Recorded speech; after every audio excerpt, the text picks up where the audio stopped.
That just means that the Earth is spherical, round, spins on an axis at 1,000 miles an hour at the equator and orbits around the sun. Most people believe that one.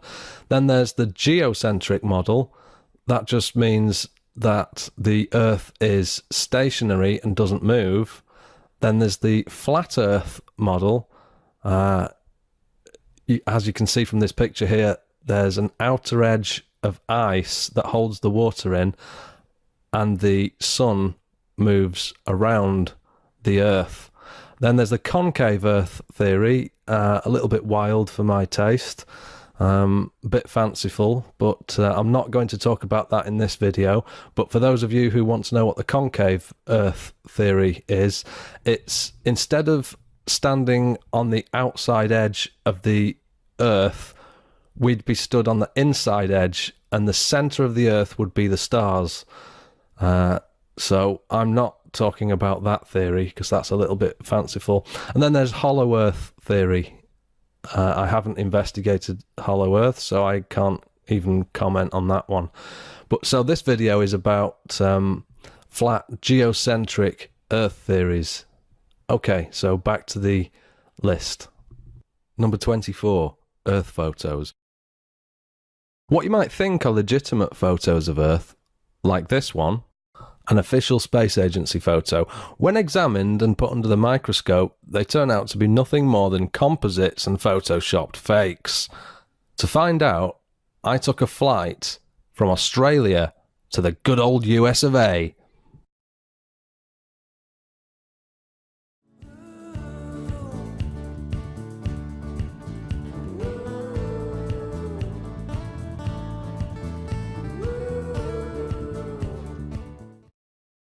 Here's Rob Skiba breaking it down. Hey, all right. Do you see Photoshop? Yes. Yeah. Okay. And if those of you who think this technical difficulty was planned and think I'm scamming you, go do it for yourself, because you're going to find the exact same thing. I got nothing to hide here. This is live on the air. Okay. I'm going to zoom in on the Earth in Photoshop. Can you see the Earth? Yep.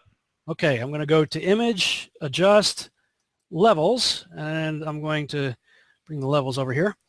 And I'm going to bring the levels up. Uh-oh. What is that? Oh, wow. Yeah, wow. Why is there a square box around the Earth allegedly taken from the scientists on the moon in Apollo 17? And people wonder why I don't trust NASA. That's why I don't trust NASA. I mean, they're always out there saying, you know, Rob, everybody's trying to show you stuff from space and you keep rejecting it. This is why I reject it. These guys are liars. I mean, anybody who has Photoshop can just go to the NASA website, download the photo, do exactly what I did, see for yourself. Then you got other pictures like this, the blue marble, right, that come out. Okay, well, there's a big problem with the blue marble, and I'm going to zoom in here and show you what the problem is. These are all composite images where they are really not very good at Photoshop. Because they're using the Photoshop clone tool to replicate clouds. This cloud is a copy of this cloud. See the formations? They're identical. Identical formations, side by side. Wow. Right? These right here, side by side, side by side. See this kind of W-looking shape right here, replicated right here. This cloud is exactly the same as that cloud. You know, same clouds right there. And same thing on the other side of the world.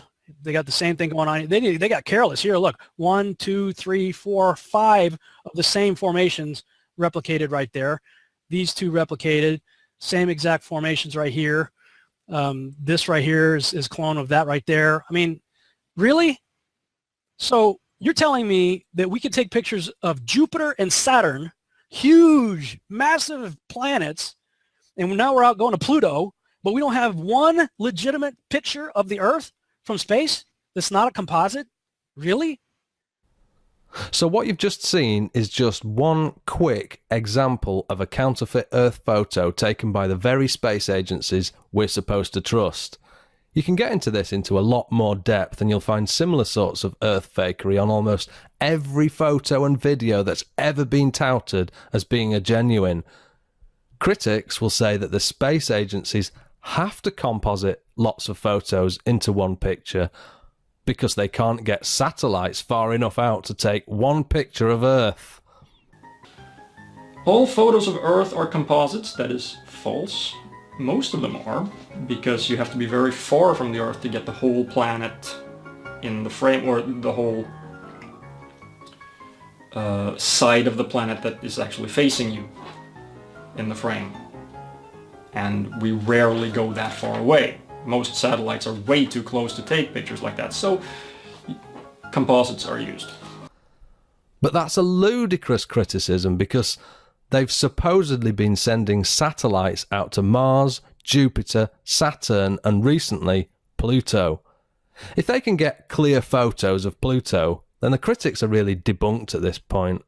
And there's nothing the critics can say that can explain the obvious photoshopping of cloud formations. So if you can't trust the space agencies, what makes you think the Earth is ball-shaped? 22. The exact curvature. To find out, I took a flight from Italy to Mexico.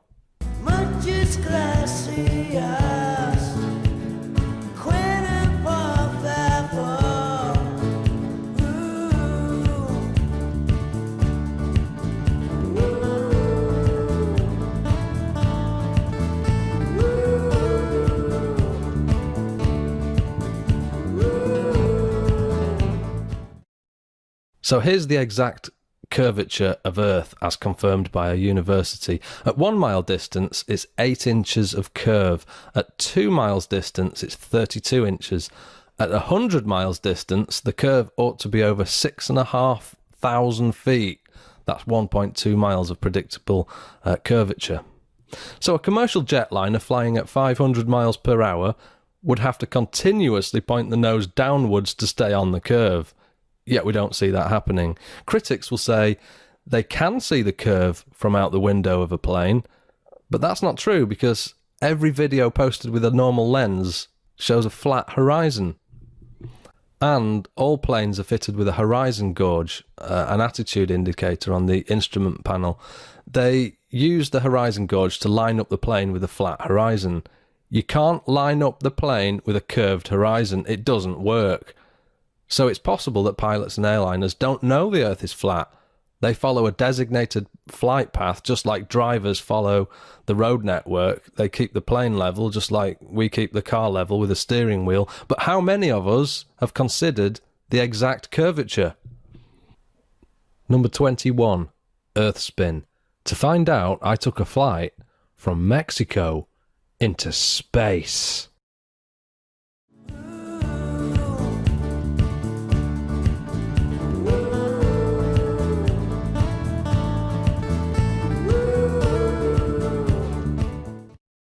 Unfortunately, on this occasion, I did get ripped limb from limb when the rocket I was on met the violent spin of the Earth.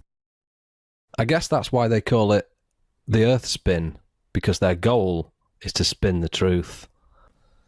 We're told that the Earth spins at 1,000 miles an hour at the equator, and that's all they say. They don't tell you any more than that. When you examine this 1,000-mile-an-hour Earth spin theory, it's not believable, because there's two options and both fail. One, just the Earth spins, or two, the Earth and the atmosphere spin together. If it's just the ground spinning, then the atmosphere would be travelling so fast it would rip everything to pieces. But if it's the Earth and sky that spin together as one, then when they fire a rocket into space, there's going to be a cut-off point where the atmosphere meets the vacuum of space, followed by a 1,000-mile shift in direction. That's the Earth spin. And that would rip to shreds anything that tries to cross over. Another problem with a spinning Earth theory is that planes would have to fly faster one way around the globe than the other. If the Earth is spinning this way, then a plane travelling against the spin would have to fly 1,000 miles an hour faster just to keep up with the Earth's spin.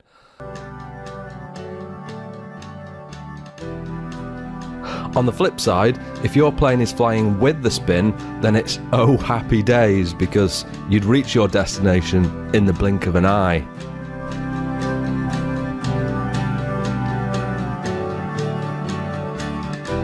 In the blink of an eye, miles away. And it goes without saying, even back in the day, the right time was now. Leave me standing at the shores, it's got me counting all my flaws. They don't escape from within, never slowing down. Thank you for making it to the end of this video. This is a 5-part video, and if you want to see the previous or next part, I guess you could click somewhere here, or if you're feeling particularly intensive, then somewhere down the bottom here you could click this, hidden in my YouTube name. And God bless you all, and remember, the answer to 1984 is 33 AD, approximately.